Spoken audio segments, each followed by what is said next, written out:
co-hosts. Cynthia Hernandez. And on today's show, we have our two interns here at TAY Radio Marin this summer. We have Celeste Lozano and Gal Lipschitz. Yep. We're really, really excited to have you both on the show today to come and talk to us about your guys' background with sports, as well as kind of going over the gym and diet and overall fitness among youth. So thank you both. And yeah, just kind of introduce yourselves and what you guys have thought about the internship so far.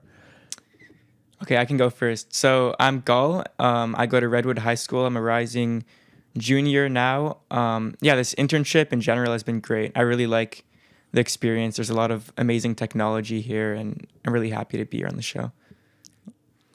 I'm Celeste. So I just finished my first year of college. So I'm going to go into my second year. I go to Stan State, and I chose this internship because it was like really, I think it just was really interesting to me. It was out of my comfort zone. I am sometimes shy to talk to people. So like, it's more of a kind of a milestone for me right now. Being comfortable. Yeah. So that's one thing. Awesome. Well, thank you guys. We really appreciate hearing that. And I'm really excited to talk about this topic with you guys. But before we get into it, I wanted to ask you both, what do you guys think of ASMR? I like it, but there's a certain ones that I do and I don't like. So like I like the ones where like they're unboxing like new packages. Like those are the most satisfying to me. Do you see them on like Reels and TikTok and Yeah. Short? Yes, that's where that's where I've seen ASMR get really popular. Because I remember ASMR started as like a YouTube thing, and then it just started branching out to like the short form content now, and it's really popular. But yeah, I like the unboxing ones too. Gal? Those slime ones are amazing. Yeah. Like the one you were talking about earlier, like putting it on the microphone, It sounds like water almost, right? Yeah. It sounds like the ocean or something. Yeah, it's really satisfying. How about you, Santi? Okay. At first, I found it weird. My brother sleeps to ASMR. Like, he will put it on, and I found it weird. And I'm like, dude, you're weird. What are you listening to? Because it's just like, stuff like that. But I have a hard time sleeping. I'm the type of person that can be in bed 30 minutes, and I don't go fall asleep really quickly. Ever since I was a kid, I'm not a deep sleeper. Yeah. But listening to a couple it has helped me fall asleep. So I'm gonna say I guess I like it. It helps me go to sleep. So there you go. That's the other thing actually is like people really, that's what I use ASMR mainly for, was for going to sleep, because it just kind of like calms me down, and I just like watching like the sleep related ASMR videos where they like do different like triggers and stuff, and it's really cool. But do you guys also use it for sleep? Because I know some people don't like it for sleep. They just kind of just like hearing it and watching it. I actually never knew that people do that kind of thing. I kind of just heard it a couple of times on TikTok and thought it was pretty satisfying. I didn't know people actually sleep with that. That's cool, actually. Yeah. No, it helps me out. Yeah. Yeah, I didn't know that people slept with it either. Well, I mainly use it for like when I'm relaxing, mainly. And to sleep, I use like just how even for babies, like they put on like that water, like raining, or the frogs. Like, those noises? All those noises. Yeah. My mom has a machine, so like a white noise machine. Yeah, a white noise machine. So I would listen to that because that's kind of what helped me go to sleep, not ASMR. I haven't tried that. I might try that. I think there's specific ones that are like to go to sleep. Go to sleep. Yeah, you just search up sleep ASMR, ones, and you'll actually be blown away by how many ASMR videos there are related to helps sleep. me go to sleep. I don't know if my mind focuses on it, which allows me to zone off, and then I don't remember when I like pass out. I'm asleep, and I wake up the next day. Oh, I fell asleep. Yeah. But for those who have a hard time sleeping, maybe you can try it. For me, it has helped. But I try not to rely on it too much. Mm-hmm. So that's the one thing. If I'm like I need to go to sleep, then I'll put it on. But if not, it's just. Yeah, it's good. The thing about white noise that I also didn't know is that the reason like people like fall asleep to white noise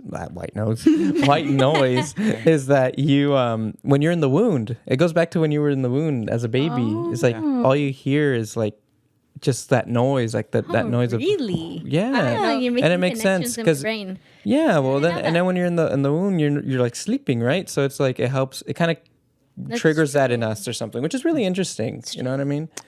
And I think that's also why they use it a lot with kids too, because it kind of brings them back. Their mind is more fresher. Yeah, I will say though, for when I was a kid, like my mom would just turn on the TV and like go on like a. It's still kind of like a white noise. Yeah, she would turn on like to like a channel where they're like it's like a sand and someone's just drawing with their fingers. Oh, that sounds Or so like nice. you know, there would be like this woman that would sit down and like it would be like a like moon, you know, and she would like read a story too.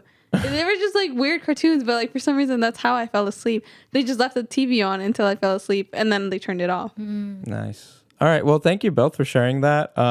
Again, ASMR has a lot of different ways of being used. But yeah, kind of.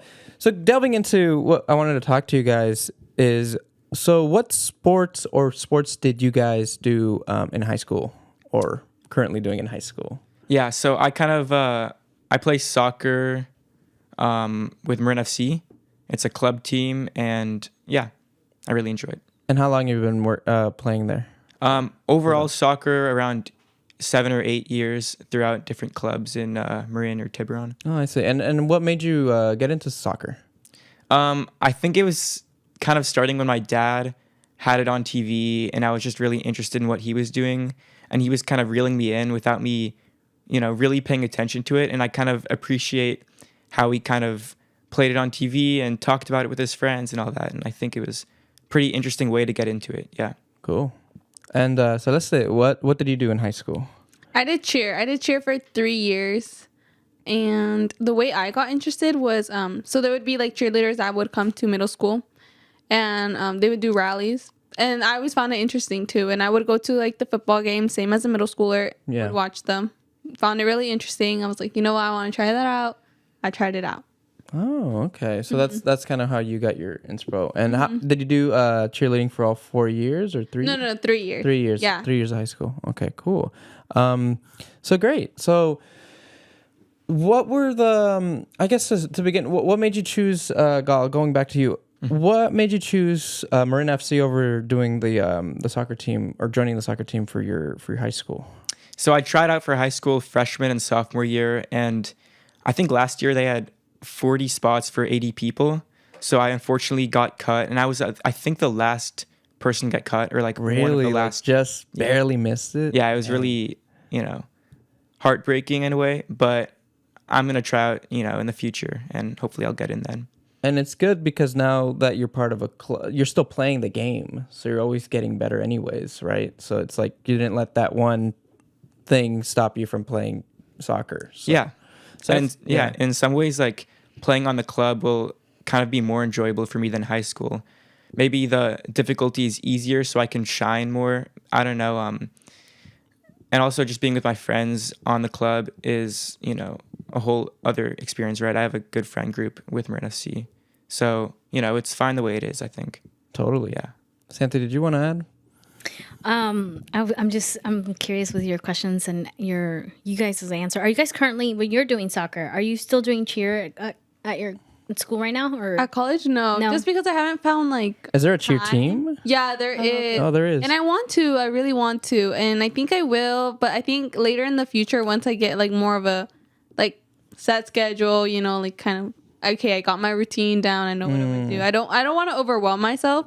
And I know that you like, I know in high school, like you're like, okay, it's still your priority. You know, you can't miss practices, you can't, you know, but it's kind of same as in college, you know, like when you're choosing your schedule, you have to revolve it all around. Same with cheer, you know, like you kind of have to make that your first priority as well. So I feel like it's kind of like a big commitment, and I am willing to like do it, but I think I just need to find like the right timing and not force myself doing it when I have like other things too. are you doing any other activities besides cheer? What are you doing? I'm gonna well, I joined this program called College Corps, and it's gonna help a lot with school and like also like I guess scholarship money in a way, and they also do internships as well. So it's like I'm gonna be working as well for like as like like internships or type of like hours. But I'm also gonna get paid on top of that. So I think it's about like $700 a month. Within, I think in that school year you get about I want to say $7,000. Okay, But they that's a good split amount. it like $700 a month, and then you can get an extra $3,000 if you do like workshops with them. But you have to do a certain amount of hours. So it's like it's kind of like a job on top of that. But it's also like it's helping you for your future as well, because they have different sections too. So I would say if anybody else is in college, look if your college has college corps and join it. I really recommend it. Like it's gonna be like helpful. Oh, I didn't know that. Yeah, and thank you for sharing that. Yeah, thank you for sharing that. That's really good. No, no, that's really interesting because I didn't know about that type of program, and it's always good to know about the resources that you have available to your specific colleges too. So what I wanted to get out of you, Gail, is so how have the practices been at Marin FC? Like, have you been enjoying your time there? Like, do you get along with the coaches? Like, Yeah, I think my coach, he's a little bit softer than I'd really want, but I think he's a pretty good coach. He's really well, what makes a coach soft? What makes a coach hard? Do you think? okay. I guess a soft coach is someone that is in a way too nice to you, is too helpful to like your needs and not like just play. And maybe it's fine if they yell at you every now and then, or they at least like discipline you a little bit. I think that makes me better, because I remember earlier on I had some different coaches that were some were more negative, but some were more strict in a way. And I guess I don't want to say that hurt. I think it may have helped a little bit. So, no, I think my coach is great overall, but yeah. How was your coach? My coach was she was really good. I think she was a little strict, but she was like always someone that you can like talk to, and like she was always like kind. I will say though, having like a strict coach is really beneficial. It kind of like is like, okay, I really have to put myself on top of this game. Like I want to get stronger. I want to get better. But I feel like if you have a soft coach, you're just not going to improve the way that you want to. And I feel like although you may like she's so chill, she's so nice, but like, are you improving though? Like you're not going to get to where you want to get. Totally. And I have to agree with you guys on that, because when I did lacrosse in high school, I had a very, very tough, it wasn't even the coach, but I had a very tough, like the assistant coach was really tough on a lot of us. And I think he did go overboard a lot, I would say, with like just calling us names and then calling us like if you can't be the best without doing this or without doing that. Like, he did it on purpose because he knew that it would make us really angry. And I play better when I'm angry, is what I've come to, what I understood at the time. Because the reason I played better angry was because I wasn't a really competitive person, actually. In high school, like when I was in sports, I wasn't really competitive at all. You know what I mean? Like I just played just to play. But he was the one who actually, like, later on I realized, like, oh, he was just trying to kind of spark that fire in me to be like competitive, to be like the best, right? He did it in a really awful way, granted, but I did learn that life lesson that like, and now I'm a really competitive person, which is really funny because Santi can tell you this, like, not even to sports, but when it comes to like other things, like video creation or being the best at like what I do, like I get really competitive when I see that there's other people doing it, and I'm like, okay, how can I be better than this person? You know what I mean? But again, I don't know if you guys are competitive people. Do you guys consider yourself pretty competitive at what you guys play? Yeah, I'd say so. I think especially in soccer and academics, those are my two main like competitive fields. Like I really try to be my best. As a winger, I'm gonna try to go for the ball. Dribble, like try to think fast. Like I really want to like make an impact. Yeah, I don't want to just be a side player that way. How about you, sir? Or go ahead, Santi. Oh, no, go ahead. I just realized you didn't finish, or you didn't answer his question. Oh, You're competitive. Yeah. I would say that I am, but I'm also like more on like the less competitive side. Like I'm not like as. Well, was your team pretty? The cheerleading team you were in, were they competitive, or how does that even work? Do right? Cheers have competition? They do. They do? They do. I don't know nothing about cheer. But like there's like certain like sections, if that makes sense. So like there's like a game day that's like strictly only like kind of for school and like for games, and then there's like a a comp team, so like for like kind of strictly competitions as well. So like they train a lot more harder. I personally wasn't on the competition team just because. Is it what like the movies you see, like the cheerleading movies, the competitions that they do? Is that that's the only thing I have for cheerleading? Do you know what I'm talking about? Like Bring It On? Yeah. I mean, Is that Bring It On. Yeah, it's the most common one that I can think That's so of. funny. I haven't heard that. think like I guess kind of Sorry, guys, I little know bit. nothing Like I about guess cheer. you're still kind of in that same kind of area, but instead of being like in like a like a gym and like stuff, you are with multiple different like cheer teams. So I guess like kind of, but I think in real life, like when you're doing it, it's a lot more like fun and it's not as harsh sometimes as like the movies portray it. You know? Okay. Okay.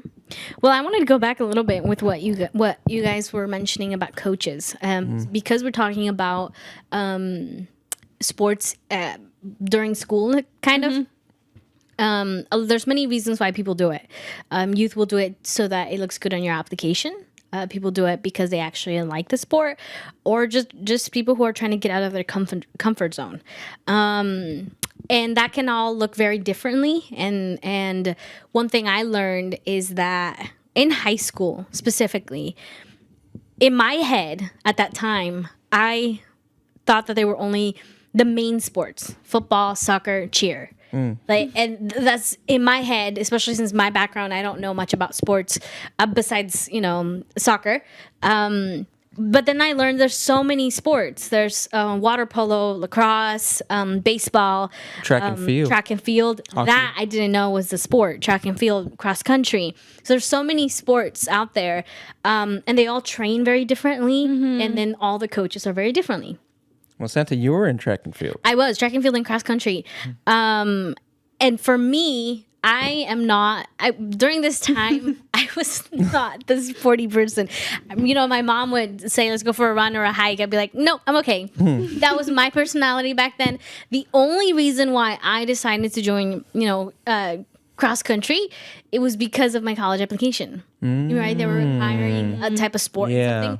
And I didn't fit in my head. I didn't fit in any of like, I love soccer, but I get scared of the ball, right? So I love cheer, but I like watching but I don't feel comfortable wearing what they're wearing. Like there were so many things in my head that didn't let me, but cross country allowed me. I was like, oh, it's just running. But then I learned about the coaches, what it means to be in a team. So it's not just about playing or, the sport. It has so many puzzle pieces, and the coaches part is huge. Because if you said a soft coach versus a more harder coach versus a harder coach. Yeah. And I really understood what that meant.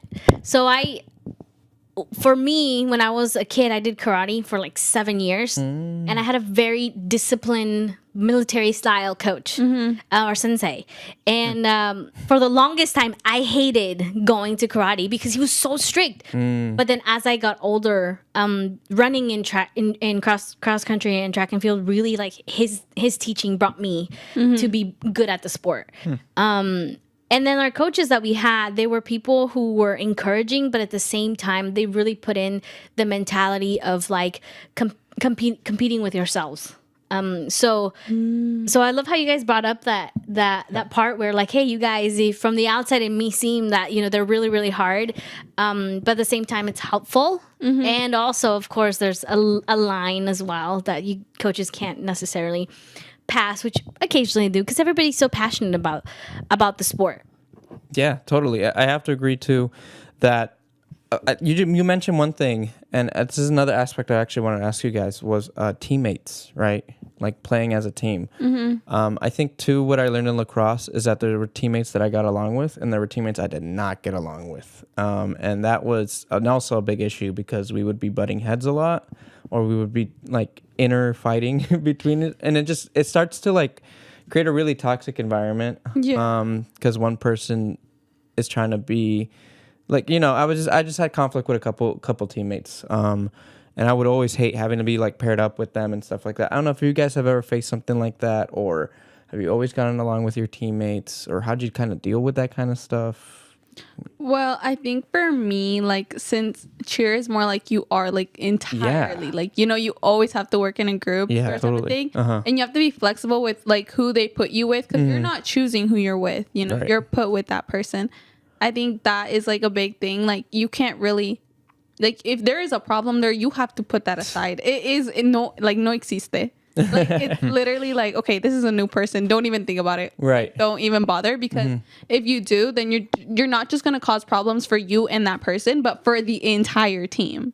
And it's gonna fall apart And it's because gonna fall apart. like you guys in cheer, you guys do like all those like things where you stand up. Someone's and holding you're- another person. Yeah, exactly. Yeah, it's and like, you have to literally trust trust. them. yeah, there's a lot of trust. Yeah, well, if you're in conflict with someone, how are you gonna imagine that person's like, oh, I'm gonna let go? Yeah. yeah, then it just makes everyone look Yeah. bad, and it hurts you.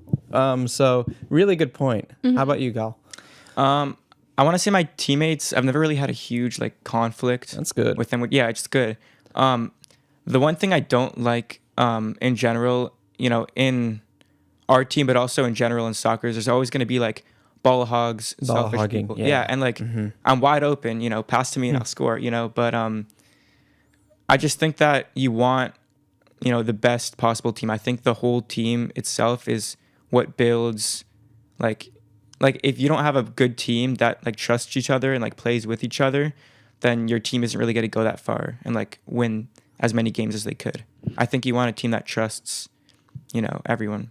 I love Totally. how you mentioned that. For me, I really understood that with track and field and cross country, because it's a little different that the team, because you're running individually in a way.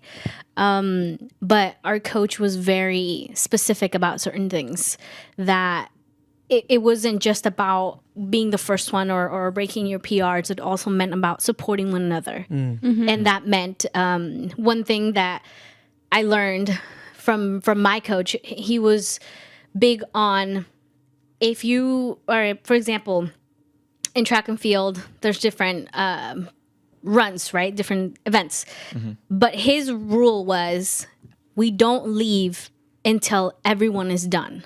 So even if my event was in the morning, his big was like, you cannot leave until our last runner is done, because we have to be there to support one another. Yeah, And I quite didn't understand that, because I was like, well, I'm done. I can go home. Like, I can leave. But it was all about being a team. Even if we're doing individual things, showing up and cheering and just being present means a lot for our team.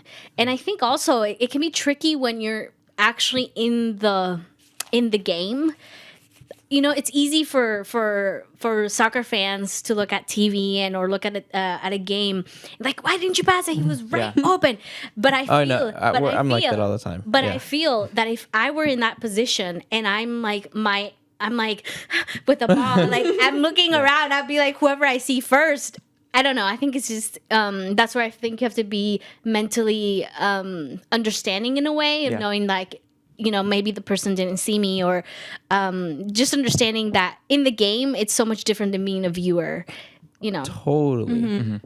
I totally agree. And I think a prime example of that, well, speaking about like pro athletes, right? When you get to the pro level, it's like now you have media behind you, you know, like there's people that your whole life basically becomes public to everyone. For example, like LeBron James's son, who just got drafted into the Lakers and is now playing with LeBron James. It's a big deal. And I think it's funny right now because during the summer season for basketball, it's like everyone's looking at Bronny James like, oh, he's got to be he has a lot to own up to, right? Like he's LeBron James's son, so there's a lot of eyes on him. And you know, he didn't do great his first real NBA game, and people were just trashing him. You know what I mean? But it's like, you feel that sort of pressure. Not as at that high of amount, but you feel that same amount of pressure when you're doing these sports and there's like people like the coaches are on you, or like you're there to you don't want to let like your teammates down ultimately in a big team sport. Because God, I hated that feeling like when there was like in lacrosse when I didn't defend, because I played defense, when there was at one point where it's like I didn't defend, I could have defended this player better if I had done this or that. Like, do you guys analyze a lot of your mistakes too? No, sometimes I tend to overthink. Like there was this one time like he had a free kick and he passed to me and I could have scored and I completely just flopped. And I just really happens. thought about that. It made me, feel terrible for my team. Yeah, but I think overthinking can harm you in a way also. If you let it get to you, you're going to lose your confidence on the ball and in any sport in general. Yeah. Because it's like one thing to talk about the sport and it's one thing to do the in the sport moment. in the moment. Yeah. I think kind of like what Gal was saying about like confidence. Confidence is a big thing, I feel like when you have that confidence, you're able to like play it off. When like you don't, like it's more visible to someone. Like when they're watching you, like, oh, okay, they messed up. Yeah. But if you're like confident about it, they might not even see it, Like it might even that be that visible. Yeah. And cheer, what I've seen, because I had a couple friends who were in cheer at SR. They always seem really supportive of each other from what I've seen. Like everyone's been really supportive. And if someone like didn't do, like it's usually ends up being like the coach who might be a little hard or strict on certain people. But overall, I think like cheerleading in general has gotten, like you were saying, it's not like in the movies where they all hate each other or something. Yeah. But it's like Mean Girls. Bring it on. I'd never heard of that movie. It's the before. only like cheer movie I've seen. That's how my memory is the only one I've seen. Never heard of that movie before. I wanted to know a little bit more about your experiences with practice. How does that? We're talking a little bit about being in the game, but what about practice? What is it that you guys are? How do you guys feel during practice? Anyone can start. I want to say, like for me, like for practices, what they would do is like they would start us with like running laps. Like I think it was 2 or 1. I forgot how many it was, but I hated it. I was like, no, because I'm not a runner. I tell you now, I'm not a runner. I'm a walker. Tell me to walk 5 miles, I'll do it. Okay. All right. Run like 2 minutes. Sorry. I'm not a runner. I'm not a runner either, and I have a good reason for it. One of my legs is shorter than my other leg, so when I run, it hurts a lot. Like my left leg starts hurting a lot. Like it's a significant like size difference. So Really? yeah, that's why I don't like running. That's why I also like walking. Like walking, I can do better. Yeah. That's actually a really interesting thing because my brother actually has that exact same thing. He actually has like very uneven legs, or he had, and there's this Dr. Paley in Florida. He's amazing.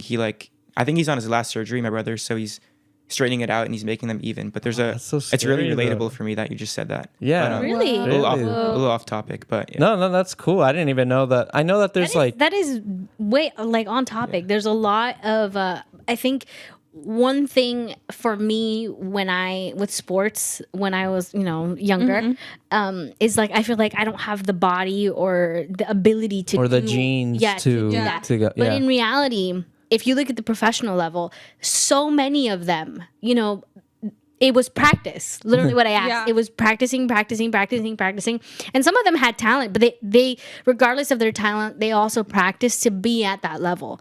And some of them have they might be shorter. They have a certain Injury part of their body or injury that is different. Or they- Regardless of that, yeah. they can still achieve great things in their sport.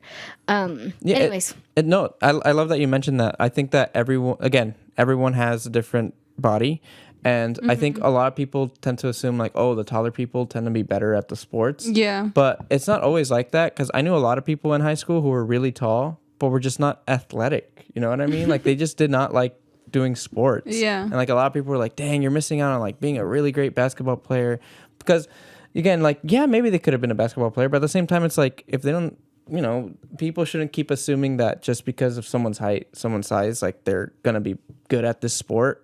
It doesn't always work out like that, because it also comes down to the person and how they know their own physical limitations and know what ultimately if they want to do it or not, right? Yeah. But I like what you say too, because I think even like when you think of cheer, you think, oh, it's a skinny girl, or it's like they're really flexible, or just you would technically like you would assume, oh, it's a white skinny girl, like in all realness. But no, it's all about like you putting in that work, like you building that skill, you being confident enough to actually, like wear what they're supposed to, do what they're supposed to. Running those 2 miles. None of those 2 miles. Oh, that's awful. No, oh my God. Speaking of that, when I played football, there was they would make all the guys who were like chubbier or like the bigger, like the lineman guys, Yeah. we would run behind them and we would run a mile behind them in a line. It was awful. It was such a bad. I don't know why they did that, but it was such a terrible way of starting practice. It was a really, we were a terrible football team. Our coach was awful. So honestly, not surprised. But this has been great. I really been enjoying talking about this. We're gonna take a quick break before we continue. So I'm gonna go ahead and play "Sole Purpose" by our good friend Evolving Wings, and we will be right back. Yeah. Evolving Wings. Yeah. I'm a genius, original purpose, resurrect like the phoenix. From the mother lotus emerges, no longer feel wordless. To be a service to purpose, it's evolving wings por vida. Got them all like Nita, eternal play in the brain, got me insane. Explain the pain, me seats pain. My soul wounded, some moves can't be computed. God's great shadows, me the darkest alley.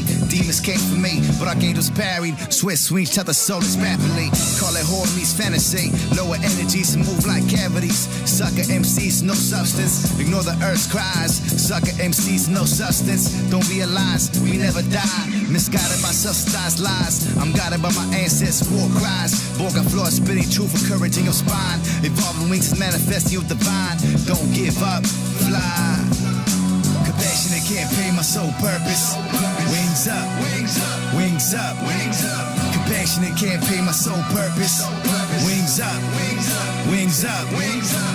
Compassionate can't pay my sole purpose. Wings up, wings up, wings up. Compassionate can't pay my sole purpose. Wings up, wings up. Fui bendecido por los grandes que fincan cuatro paredes. No pudieron descifrar esta trivia. No compartieron visiones que nos preceden. Las ansias de esta arrebaten el alma que nos conmueve. Son solo números, dígitos y algoritmos. Ínfimos, tan superfluos, minúsculos, poco críticos. Son la vergüenza. All right, so that was Soul Purpose by Evolving Wings. Again, you can check out Evolving Wings' new album, Soul Purpose, on all streaming platforms. And again, shout out to Evolving Wings, aka Ismail Lara. It's really, really great friend of the show, and we really appreciate him letting us use his music. So right before we kind of delve back into the topic here, I did just want to announce that we do have open mic nights here at the Multicultural Center of Marin every last Friday of the month. And what I would like to announce is that the open mic for July 26th will be moved to August. It's actually the first week of August, which is August 2nd, due to me not actually being able to make it on that night.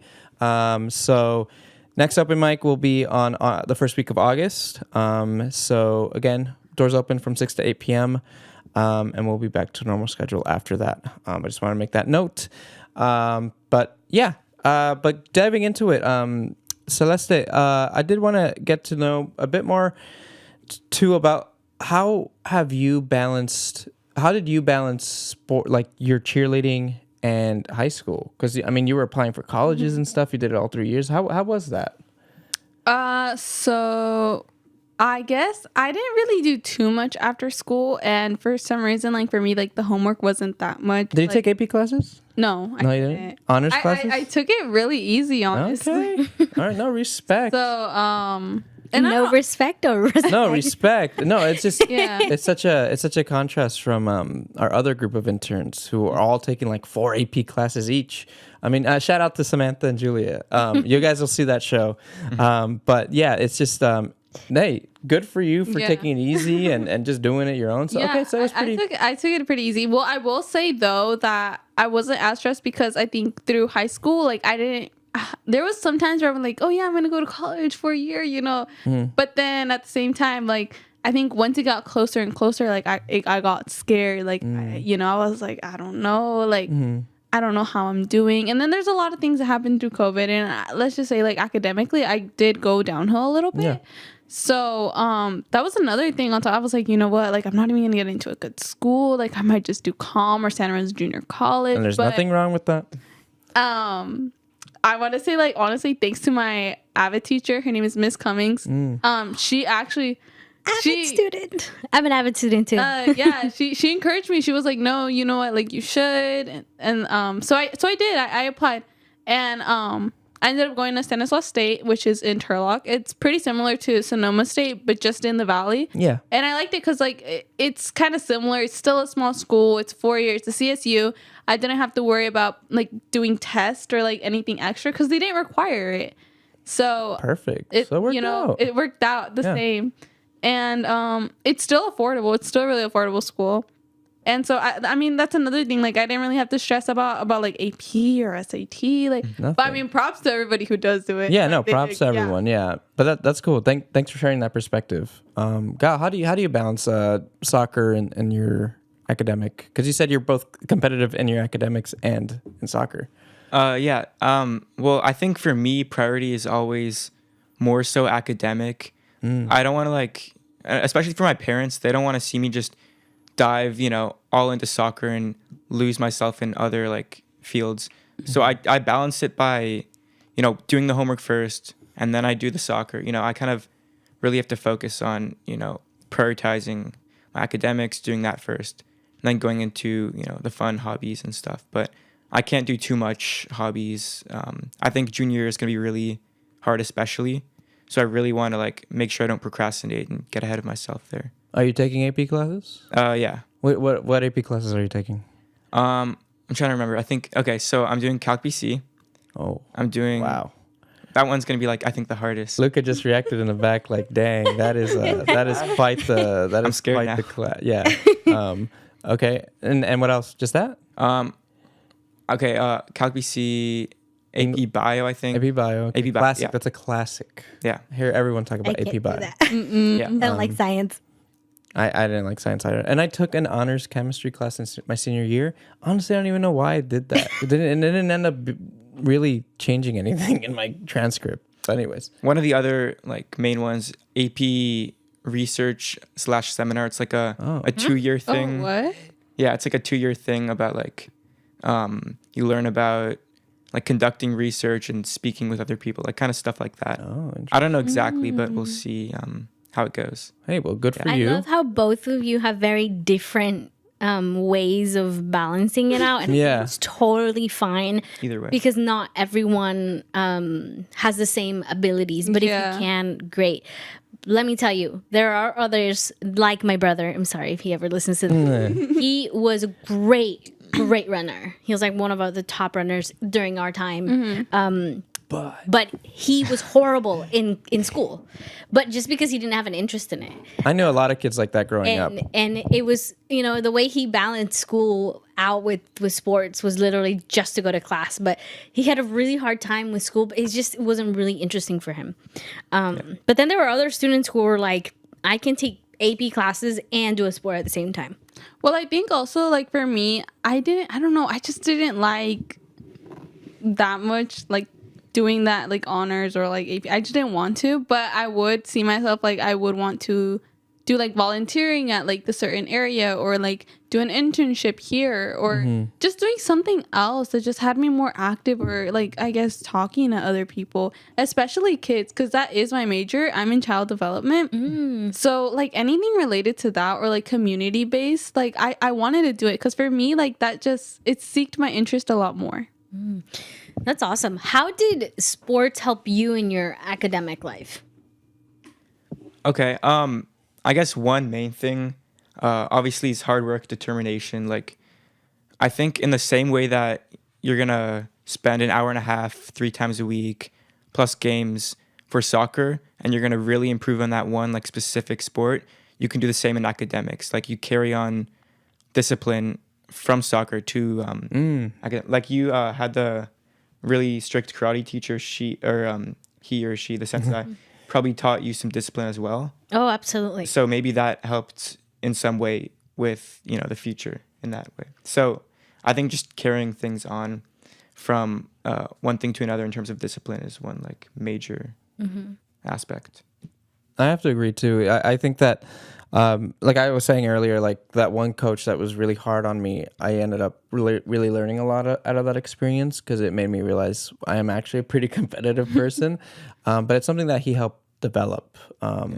And again, not in the best way, but it developed.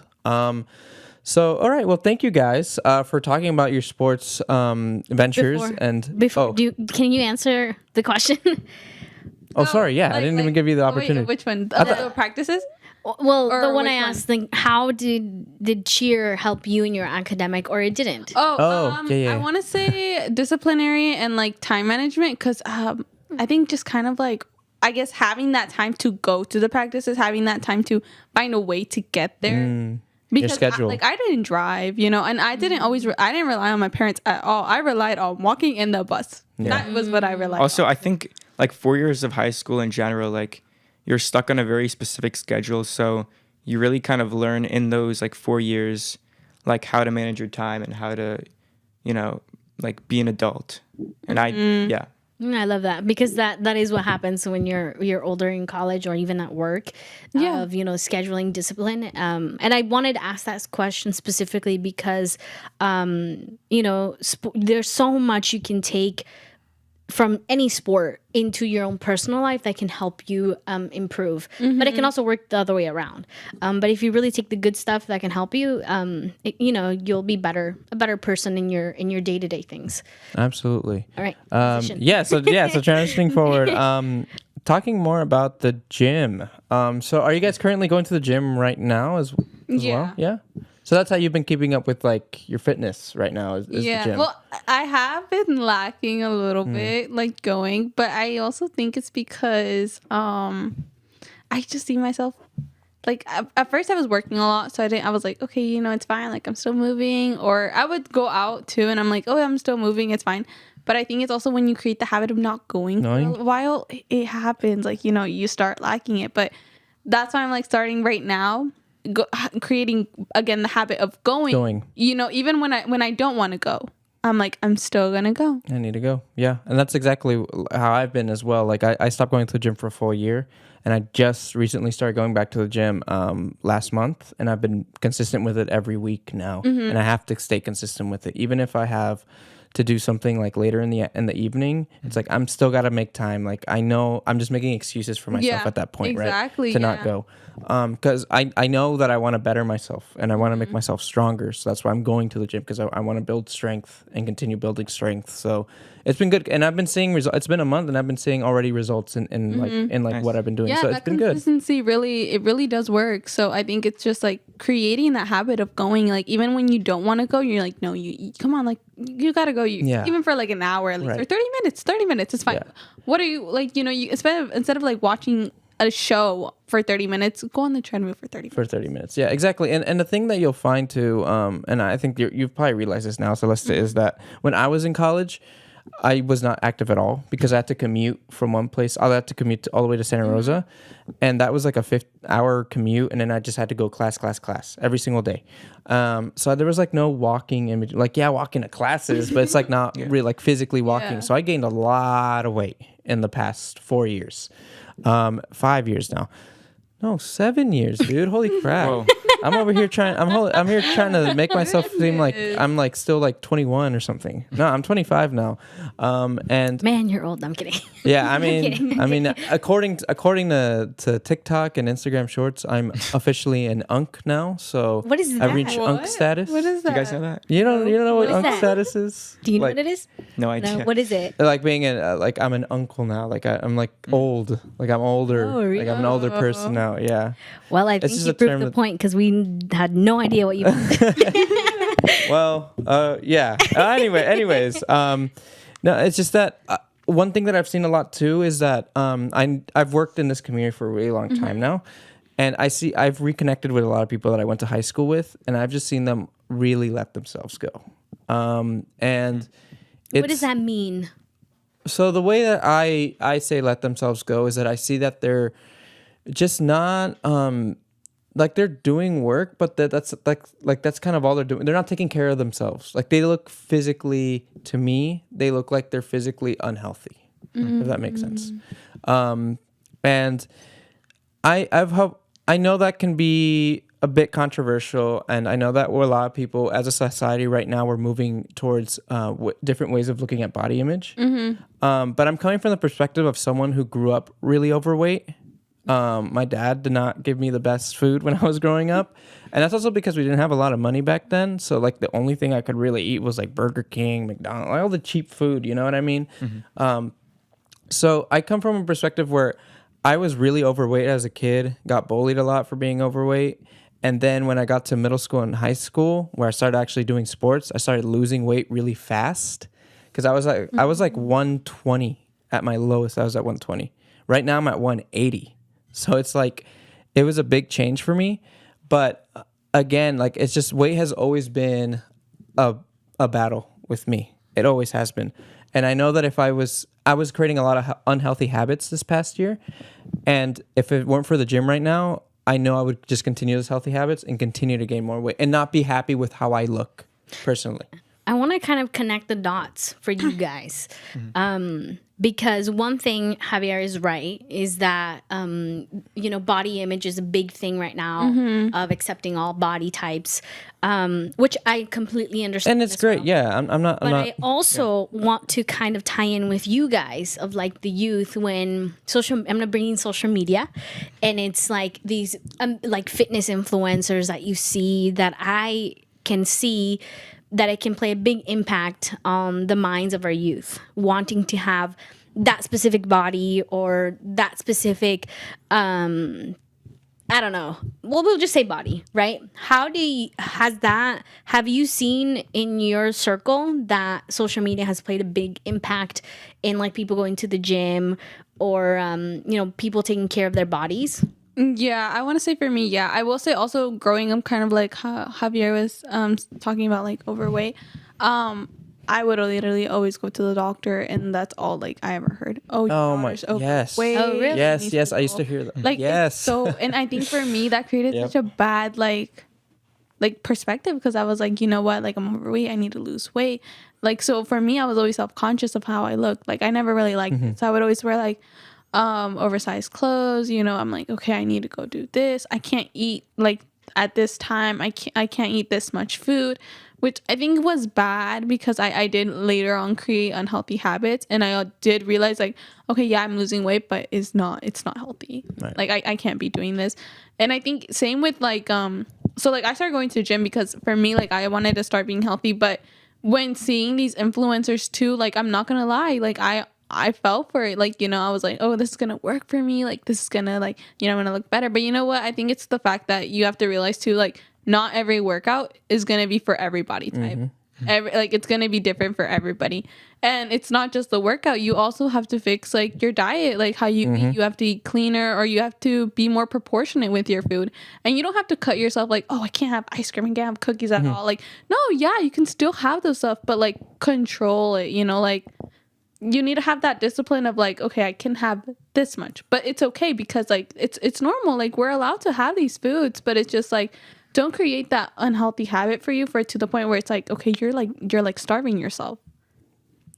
Yeah.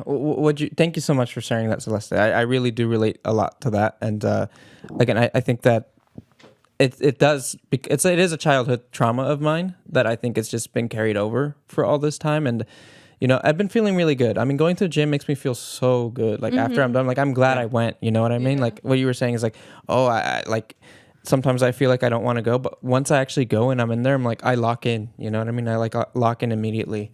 But go, yeah. Sorry, we haven't had a chance to give you a chance to talk here. But did you want to add? Yeah. So currently, I try to go to the gym every day, but I probably go like 4 times a week.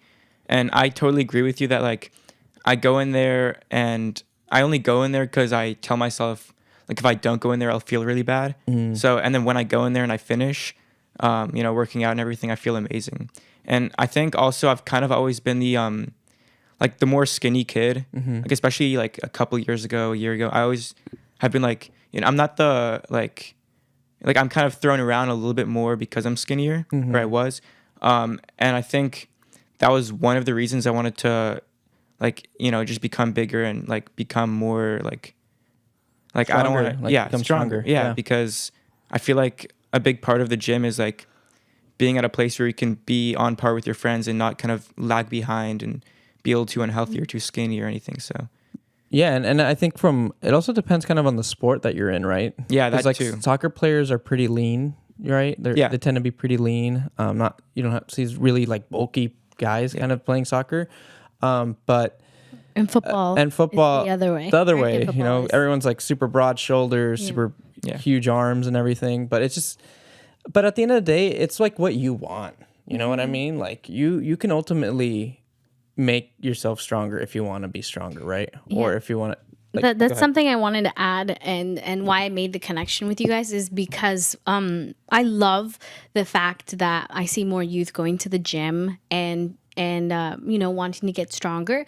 The only thing that I find a little bit concerning for me, and I hope that our goal with the show as well is to implement that. It's great that you guys are going to the gym. As long as you're setting goals for yourself that are within yourself. Yeah. What I mean by that is, all of these fitness influencers, they're providing so many like information here, information there, information everywhere. And that can cause individuals to then get lost and have,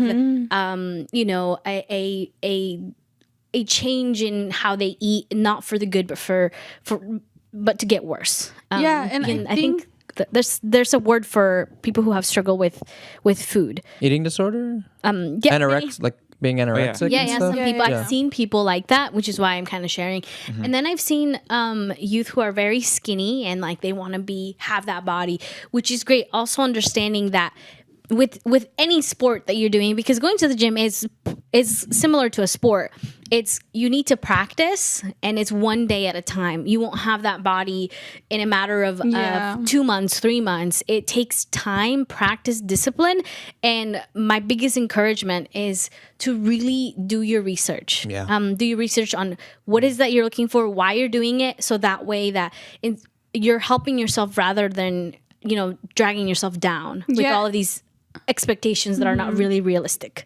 I also want to say, like, same for like influencers, like you kind of got to remember, like, they're making commission out of like what they're making money off of they're everything. Gonna make money, so it's like sometimes what they say is not always for the best, like, that they want for you. They may say, oh, this is so good for you, like, but you also have to realize, like, they're getting paid.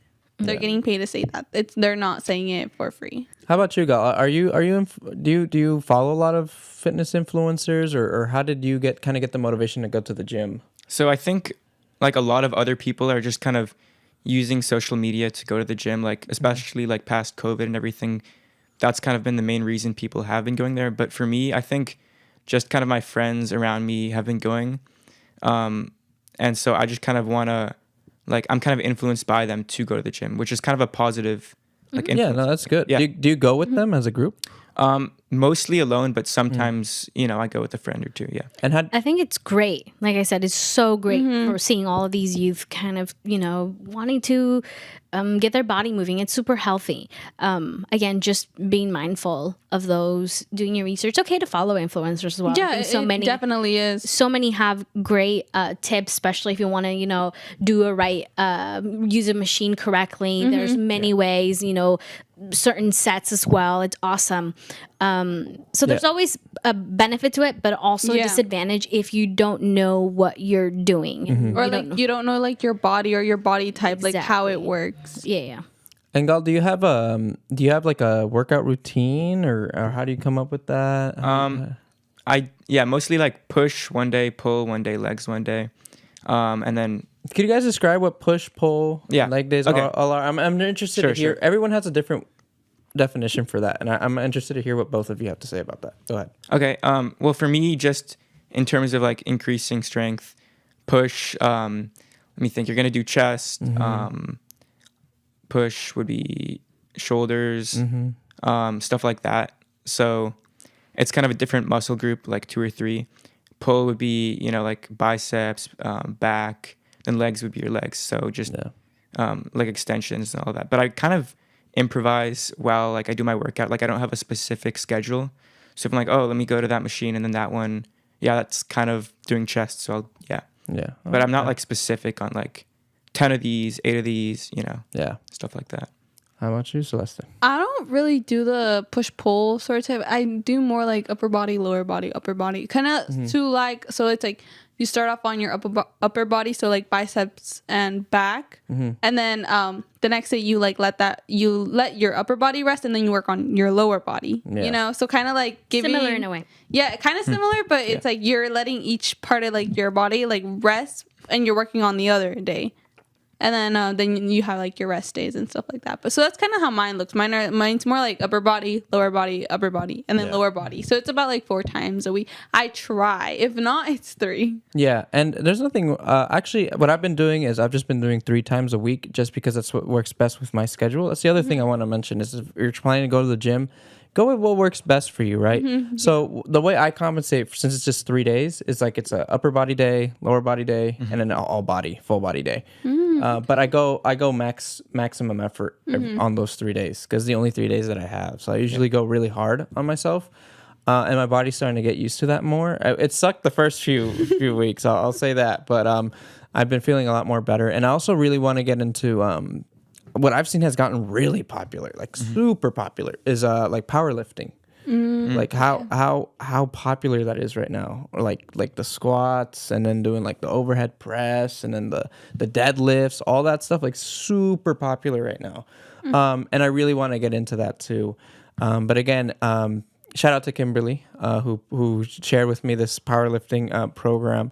But she was also telling me that like you got to be careful with that kind of stuff, because again, you could easily be, like we were saying, you can be easily influenced by all these really strong looking influencers who are telling you, oh yeah, you can get just like me in 8 weeks, just do this program. It's like, but if you actually do that whole 8 week, let's say you do that 8 week program and you don't really actually know what you're doing, or actually doing, especially with powerlifting where you're lifting really, really heavy stuff, you can hurt yourself so easily. I'm a big testimony for that. I've gotten injured so many times because I work out the gym, and I've done learning on my own, and I've had really big injuries. One is my back. I really messed up my back. It took me a really long time to recover from that because I also fell, so I double.